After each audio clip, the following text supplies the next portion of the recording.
丈夫第3次带情人回家的时候，我将大门反锁，悄悄地把所有窗户关上。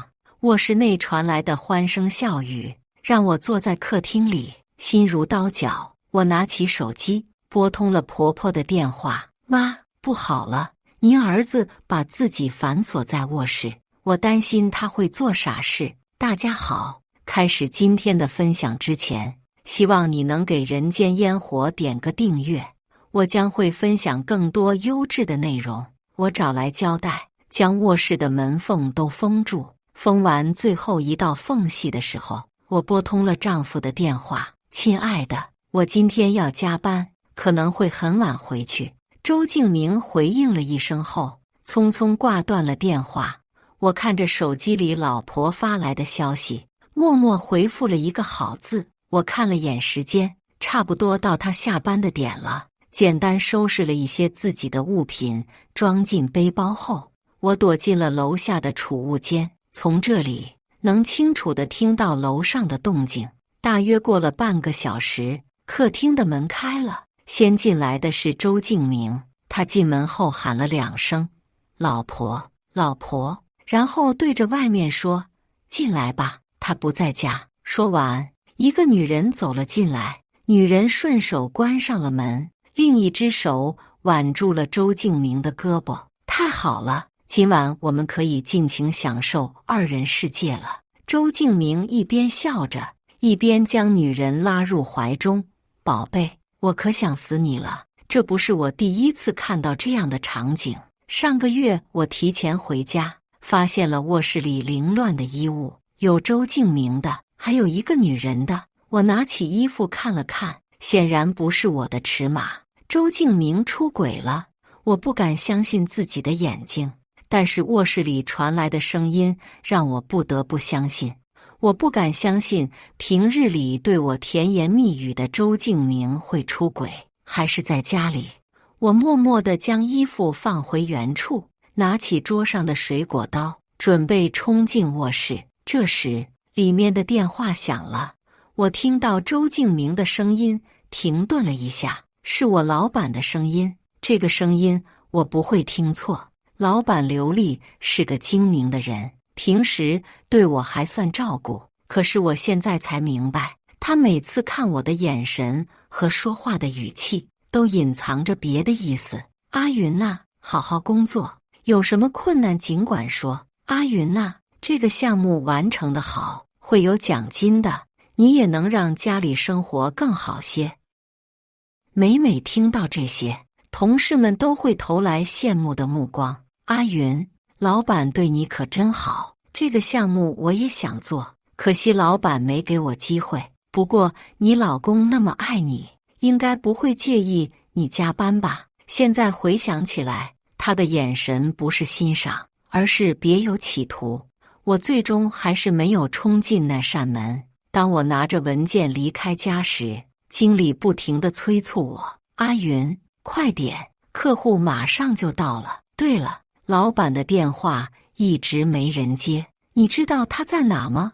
我朝家门口望了一眼，看了看手中的文件，不知道，我也没联系上他。经理是周敬明的朋友，当初我和周敬明在一起，也是他牵的线。看着我手中的文件，他满意地点点头。我就说嘛，你工作能力强，这个项目交给你没问题。这下周敬明也高兴了，我勉强笑了笑，没有说话。这些年为了这个家，我努力工作，省吃俭用，可周敬明却把我的付出当作理所当然。回到家的时候，周敬明做了一桌子的菜在等我。他平常很少做饭，说工作太累。这是我第2次吃到他做的饭。看到我进门，他赶忙跑过来：“亲爱的，今天做了你最爱吃的糖醋排骨，快去洗手。”我被他推进了洗手间，他夹了一块排骨递到我嘴里：“尝尝好不好吃？”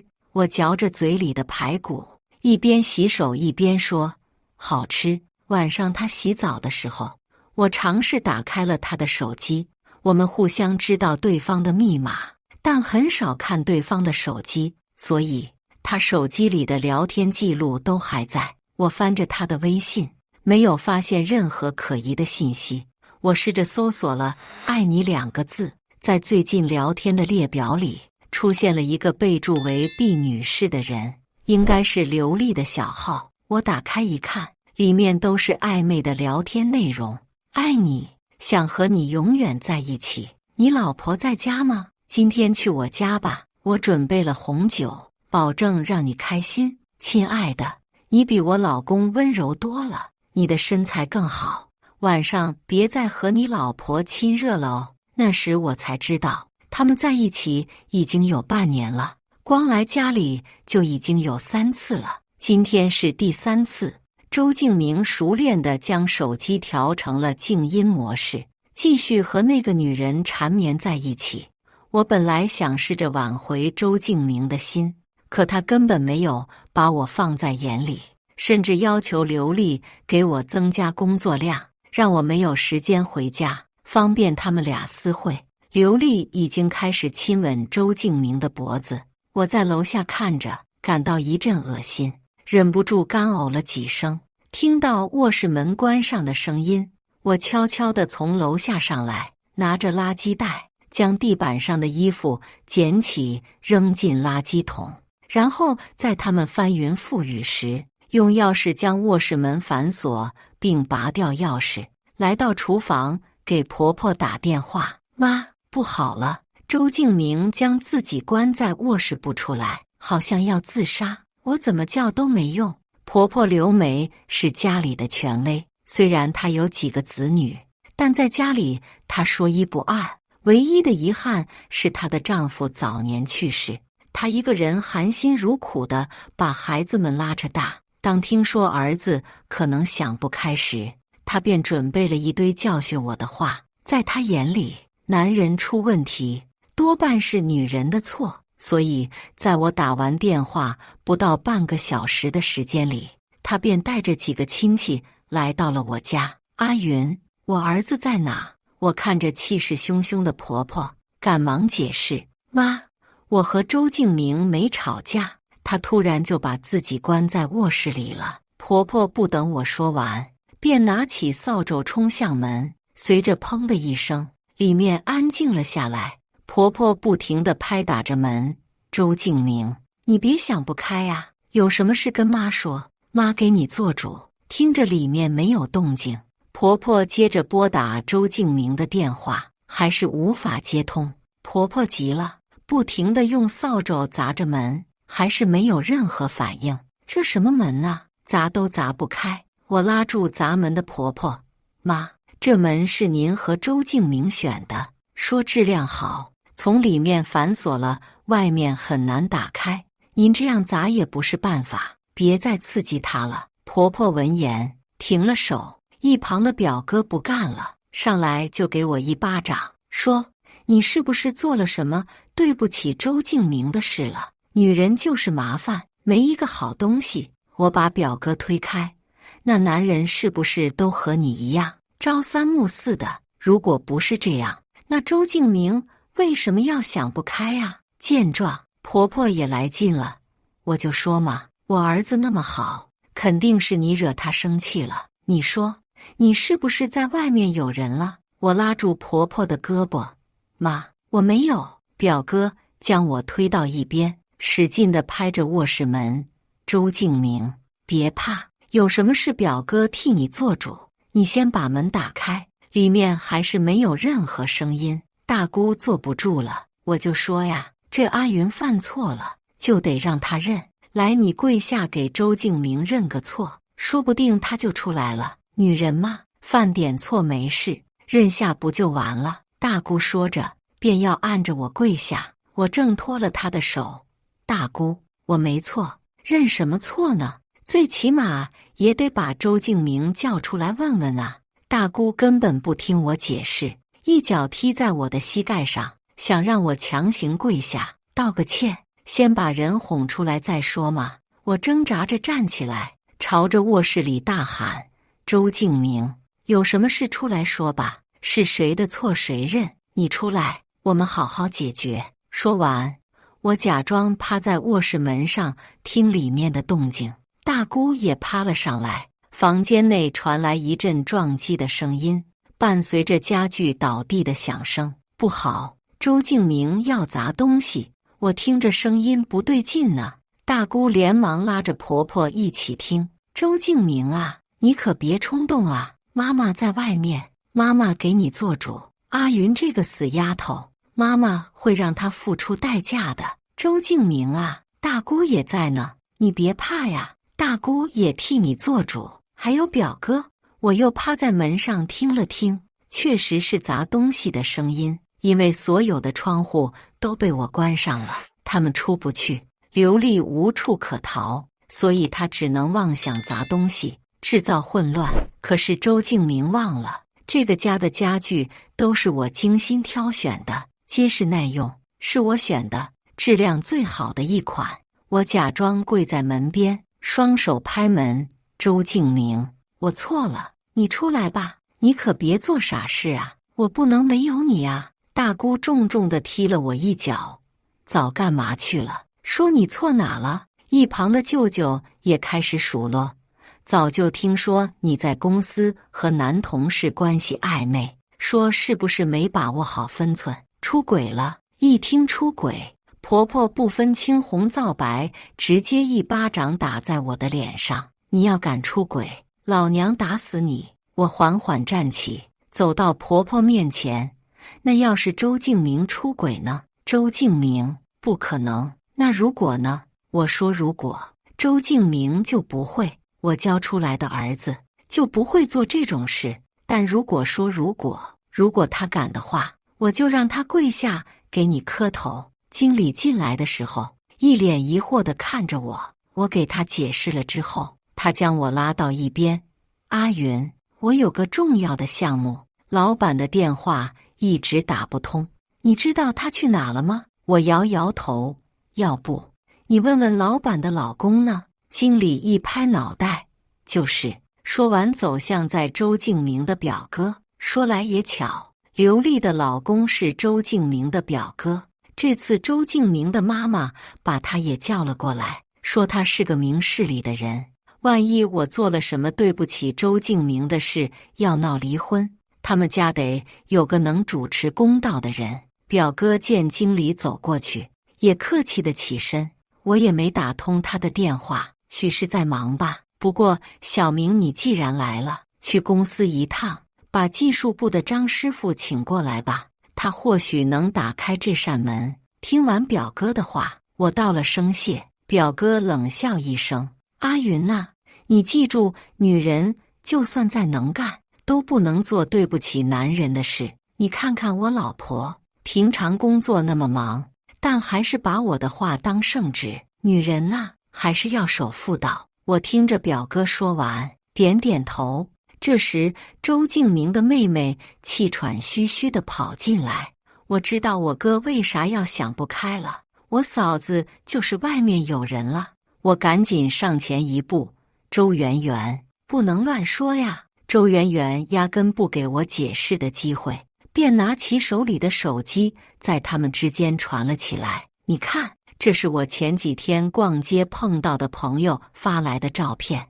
你看这餐厅里的两个人，有男有女的。这件男士的衣服我都没见我哥穿过，所以肯定不是我哥的，一定是我嫂子偷人了。我拿起手机，确实是一家餐厅的照片。前几天我确实和一个男同事在那里吃了顿饭，因为工作的原因，我们讨论一个项目的细节。我将这件事隐瞒了下来，为的就是不让他误会。没想到还是被发现了。我拿着手机解释，不，这不是他。婆婆的手重重地拍在我的脸上。阿云，你还不承认？我奋力解释，妈，真的不是我，这都不是周敬明的衣服，他的那件衣服我没见过。你看这衬衫，这领带，他是会穿这些的人吗？阿云，你当初嫁给他的时候怎么说的？你现在这样对他，你对得起他吗？别说周敬明想不开，换谁能想开啊？都把人领到外面去了，这不欺负人吗？大姑接着说：“你偷人就该打，你还领出去，这让谁看见能受得了？别说周敬明了，我都得给你闹自杀。”表哥也走过来瞅了一眼：“阿云，你怎么能做出这种事呢？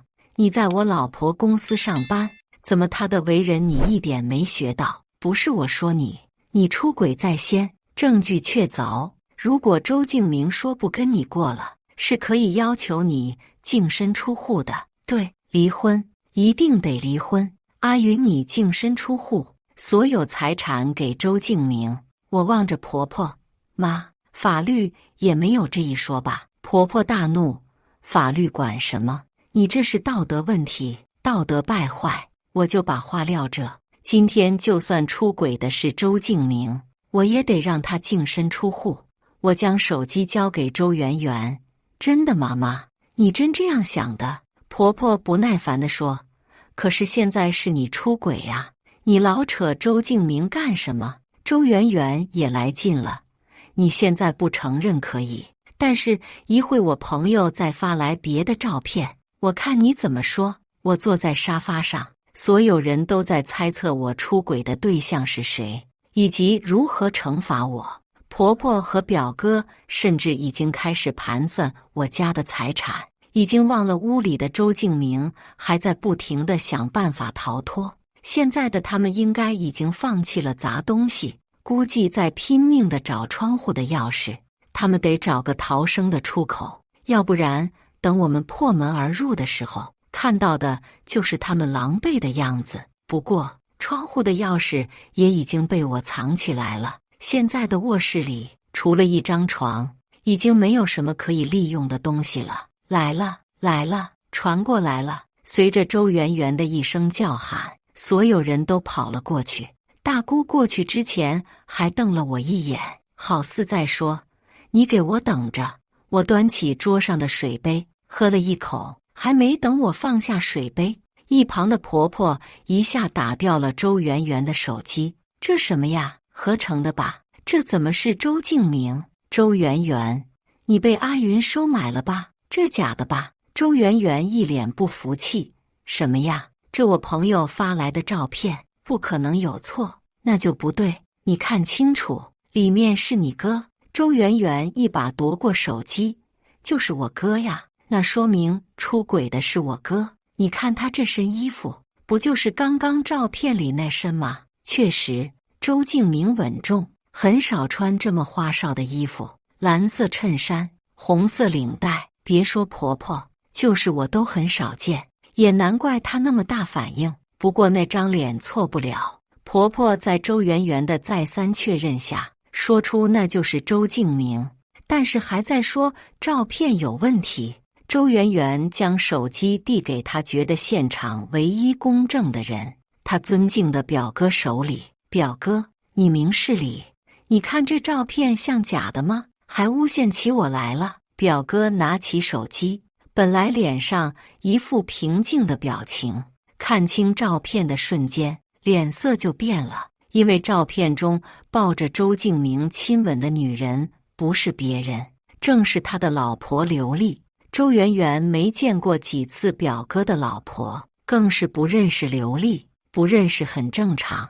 婆婆和大姑确实有点眼花，只顾得帮周敬明掩饰了，也没注意看照片中的女主角。周圆圆见表哥的神情不对劲，便大声地说：“你们看！”表哥都惊呆了，他也根本没想到我哥是这样的人。我没骗你们，这照片不是合成的。婆婆见状，一边捂住周圆圆的嘴，一边夺回手机，这才仔细看了照片中的女人。看清了之后，猛然抬头看了眼表哥，表哥神情愤怒，明显还在气头上。婆婆将手机重重地摔在沙发上：“勇子，我早就说你那老婆不是个好东西，你怎么就不听呢？一把年纪了，还来勾引我儿子。”表哥也不示弱：“你说什么呢？这是在你儿子家，不是他把人勾搭进来的。我老婆能有机会吗？你看他那副样子，像个正经男人吗？平常隐藏的好，我都没看出来。你不看看刘丽多大年纪了，都能当周敬明的妈了，她一点道德都不讲的吗？说着便上去抓住表哥的头发，俩人扭打在一团，怎么都拉不开。我看着地上的俩人，高声喊了一声：好了！他们好像忽然明白了过来，最大的受害人是我。婆婆忙起身，站在我身边：阿云，你们是因为这吵架的事吧？你放心，等他出来，我使劲教训他。我们家不会平白无故出这种不孝子的，肯定是有隐情。等他出来，我问问他，许是被诱惑了，一会一定给你个解释。表哥也不甘示弱：你说什么？什么被诱惑的？谁诱惑谁还不一定呢。表哥出了名的要强，一直替刘丽解释，也是为了保全自己的面子。我拉了拉皱巴巴的衣服：妈，我不知道周敬明为什么会这样，我对他不好吗？家里的事我都打理得井井有条，他呢？他为什么要这样对我？婆婆继续低声下气地说：阿云啊，你是个好媳妇，男人嘛，有时候会犯错，只要他知道改就行。我望着婆婆：妈，不行吧？出轨是原则问题，你们家谁出轨都得净身出户，这不是你说的吗？妈，那不是气话吗？你说你和周敬明结婚这么多年了，你舍得？咋说了？我敢保证，他就那一次，要是有第二次，我肯定让他给你跪下磕头，还得让他净身出户。妈，我不知道他们还有没有联系。这些年我为了这个家付出了那么多，可他却这样对我，我真的很伤心。我知道他不对，但是肯定不联系了。不信你问你表哥，你表哥这几天都和他老婆搁在一起。我看向表哥，表哥低着头不说话。大姑也走过来：阿云啊，女人嘛，拿出你的宽容来，你就信妈一次，她肯定是就那一次被那个女人骗了，你原谅她，让她出来。不是我不让她出来，是她自己不出来。你对着门喊一声，说原谅她了，她不就出来了吗？我看着满心期待的婆婆和刚刚咄咄逼人的气势判若两人，不知道一会看见他们俩在一起的场景，她会是什么感觉？我走到门边，对着卧室大喊：周敬明，如果你真的只有那一次的话，我原谅你了，你出来吧。婆婆和大姑不住地夸赞：这就对了吗？阿云懂事，夫妻之间总会有磕磕绊绊的，过去了就好了，你们的日子还长着呢。室内没有动静，表哥好像想到了什么，推开婆婆，拿起凳子狠狠地砸了几下，门依然纹丝不动。正当表哥砸得正起劲的时候，经理带着张师傅走了进来。张师傅技术精湛，连银行的保险柜都能打开，我家的卧室门自然不在话下。正打算开锁的时候，张师傅犹豫地看着我，我满脸不解地看着张师傅：没事，张师傅，门坏了，保证不让您赔。张师傅摇摇头：那倒不是，就是我们这行啊，有规矩，这毕竟是私人住宅，为了我的安全着想，我开锁的时候得留个证据才好，我们都能给你作证。对呀，我们都是证人。大姑和舅舅对着张师傅说：话是这么说，不过人的说法是会变的。我之前就吃过这亏，帮人开了锁，最后人家反倒不承认，说我私闯民宅，赔了不少钱。这一说再开锁，难免有点担心。我看着张师傅：你要不这样，我帮你录像，到时候把视频传给你一份，你留着视频作为证据。张师傅点点头，我利索地拿出手机：小心点是应该的，人心难测，您开吧，我帮您录像。张师傅开锁的时候，我在想象着周敬明在里面慌张的情形，空荡荡的房间，没有任何遮挡的地方。正想着，门开了，首先进入房间的张师傅被眼前的一幕惊呆了，愣在原地。婆婆扒开张师傅，率先走了进去。静明，你别怕，妈来了。可是还没等说完，就推着后面的人走，快出去，快出去，都出去。后面的人压根不听他的，直挺挺地冲了进去。周敬明哥，紧接着表哥、大姑、舅舅、周圆圆都冲了进去，无一例外，他们都愣在了原地，随后开始将头扭向别处。我走进去的时候，已经看见表哥在厮打那个女人了。只见周敬明裹着被子站在墙角，那个女人用衣服遮着身体，蜷缩在床边的角落里。厮打间，女人的衣服被扯掉，她抓了2下衣服没有抓住，只能下意识地用手捂住身体。表哥一巴掌打在刘丽的脸上，平常让你跟我亲热一下都推3阻4，现在你不嫌累了，真是不要脸。说完看向床角的周敬明，要脸吗？都能当你妈了，你来往家领，你咋就那么贱呢？张师傅见不对劲，赶忙退了回去，见我手机视频还开着，不好意思地说：阿云呐，那个视频我不要了，你删了吧，我先走了呀。我冷笑一声，将视频点了保存，发送至公司群和家庭群，然后退出群聊。我假装愤怒地离场，抱着头坐在沙发上，跪下给阿云道歉。我正在想着该如何收场时，周敬明被婆婆拉着过来，身上披了一件不合身的衣服，显然是别人托给他的。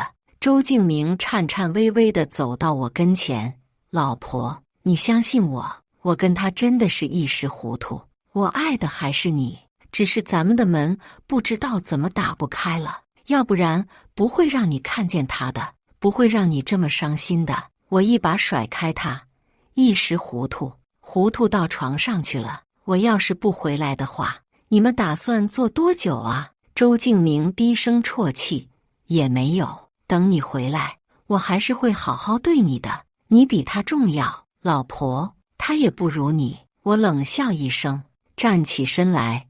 周敬明，你图他什么？比你大那么多，图他有钱，图他有势。周敬明听见提他，跳着站了起来。阿云，你不许这样说他。然后又哭了起来。我就是一时鬼迷心窍，我知道错了，你就原谅我吧。我看着眼前的周敬明，又望向周敬明的妈妈。周敬明的妈妈呆在原地不出声。妈，来说说吧，你刚说的出轨就该净身出户，我原谅他一次，若你儿子再次出轨，绝不原谅。婆婆自然是不接话茬。阿云呐，不如妈给你们拿钱，你们出去旅游吧，正好修复一下夫妻感情。我抬起头，不必了，我现在只想离婚。周敬明趴在我身上，老婆，我知道你生气，我以后不会了，我不会再见他了，你就原谅我吧。我一把甩开他，我们离婚吧，你准备一下，搬出去吧。公司群和家庭群炸了锅，刘丽还没到公司，她的事就在公司传开了。公司效益本就不好，对手公司恶意竞争，本让公司损失了大半客户。在这个信息传播迅速的时代，他的事迹被广泛传播。为了公司的形象，大多数客户选择终止合作，公司一度陷入极大的困境。表哥利用自己的人脉，转移了大部分婚内财产，最后刘丽百般祈求，仍然没能留住表哥。为了弥补公司的亏空，他只能变卖名下的资产来拯救公司，可惜终是杯水车薪。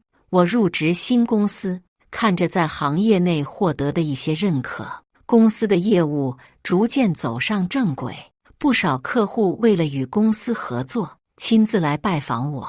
我建议公司加强团队建设，提高服务质量，也取得了不错的效果。我成了公司的骨干员工，也有了一批忠实的客户，不少客户给我加油。阿云，加油！一次失败的婚姻不代表永远失败，加油，你会找到更好的，这样才是正确的选择。远离渣男，努力工作。在最近的一次项目合作中，老板以优势的价格击败了刘丽的公司。听说他已经宣布破产，负债累累。加班的时候，周敬明找到公司，他因为负面的影响，已经大半年没有工作了。没有公司愿意要一个道德有问题的员工。他拿着饭盒走到我面前，老婆，我给你做的你爱吃的糖醋排骨，你吃一口吧。你要是喜欢的话，我以后天天给你做。我将饭盒推开，对不起，你挡我的路了。还有，我们已经离婚了，但是我知道你还是喜欢我的。没有吧？怎么没有？你看你现在不也没有找男朋友吗？我冷笑一声，转身离去。他站在原地，将饭盒扔在地上。阿云，我不就和别人睡了一次吗？你至于吗？我不是给你做饭了吗？我回头看了他一眼，你不知道，因为你，我都不吃糖醋排骨了，所以，请你不要出现在我的面前。周敬明恨极了，我就不信你已经忘了我。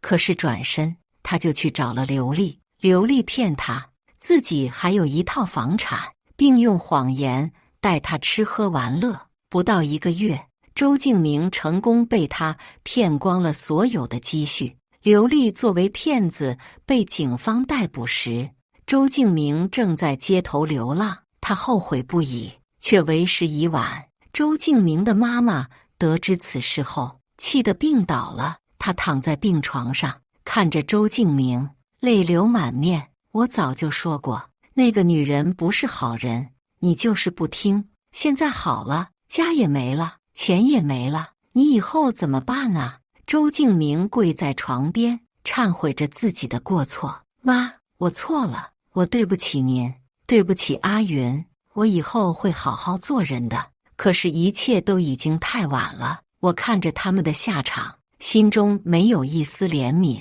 这是他们应得的。我会继续努力工作，过上自己想要的生活。以上就是今天分享的故事。大家有什么想说的、想吐槽的，欢迎在下方评论交流。也更希望能给人间烟火点个订阅，我将会分享更多优质的故事内容。